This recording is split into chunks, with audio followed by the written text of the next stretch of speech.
Conjunction है वह है इवन इफ। इवन इफ का मतलब होता है भले ही। किसी भी हिंदी सेंटेंसेस जहां पर भले ही का यूज किया जाता है वहां पर हम इंग्लिश में यूज करते हैं इवन इफ।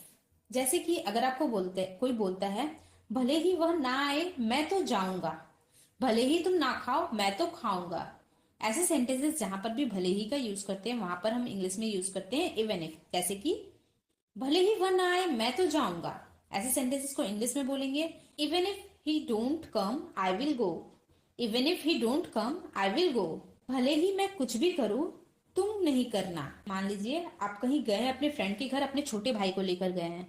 आपका छोटा भाई बहुत बदमाशी करता है तो आप उसे पहले ही समझा कर लेकर जाते हो भले ही मैं कुछ भी करूं तुम कुछ मत करना। ऐसे सेंटेंसेस को आप इंग्लिश में बोलेंगे even if I do anything you don't do. Even if I do anything you don't do. अगला जो कंजंक्शन है वह है नीदर नॉर।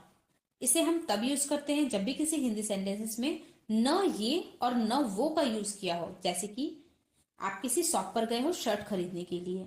मान लीजिए आपको दोनों में से कोई भी शर्ट पसंद, आपको बहुत सारे शर्ट रखे हो, आपको कोई भी शर्ट पसंद नहीं आ रहा है, फिर भी आपकी मम्मी ने आपके लिए दो शर्ट सेलेक्ट किया तो आप अपनी मम्मी को बोलते हो ना मुझे ये पसंद है ना वो पसंद है। तो ऐसे सेंटेंसेस जहां पर भी न ये न वो का यूज किया जाता है वहां पर हम नीदर नॉर का यूज करते हैं।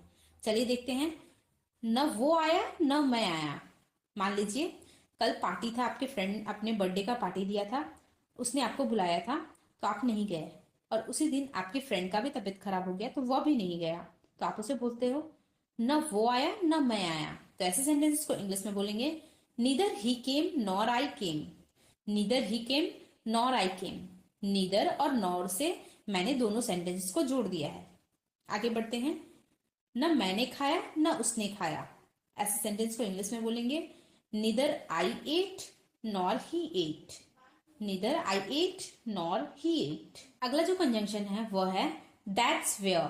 जब भी किसी सेंटेंस में वही तो का यूज किया हो और वही तो सिर्फ जगह के लिए यूज होना चाहिए तभी हम दैट्स वेयर का यूज करते हैं।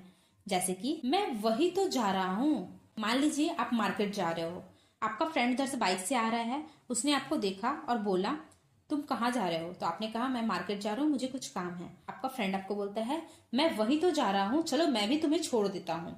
तो ऐसे में इंग्लिश में बोलेंगे that's where I am going. That's where I am going means मैं वही तो जा रहा हूँ।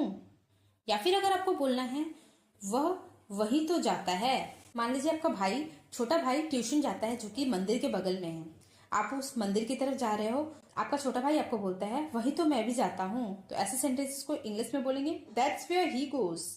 That's where he goes. वही तो वो जाता है। अगला जो कंजंक्शन है वह है दैट्स व्हाट। इसका हिंदी मीनिंग होता है यही तो या फिर वही तो। ये किसी जगह के लिए यूज नहीं हुआ है वही तो, ये किसी और चीज के लिए। जैसे कि यही तो मैं बोला या फिर वही तो मैं बोला। तो देखिए यहाँ पर मैं वही तो का यूज जगह के लिए नहीं कर रही हूँ, किसी और चीज के लिए कर रही हूँ। जैसे कि वही तो मैं बोल रहा हूँ।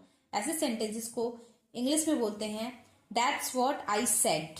दैट्स व्हाट आई सेड मतलब वही तो मैं बोला। अगला जो सेंटेंस है वह है यही तो मैं बोल रहा था। मान लीजिए आपका फ्रेंड आपको कुछ बोलता है, आपकी मम्मी आपको वही बात बोलती है यही तो मैं बोल रहा था। इसे इंग्लिश में बोलेंगे that's what he was saying. That's what he was saying.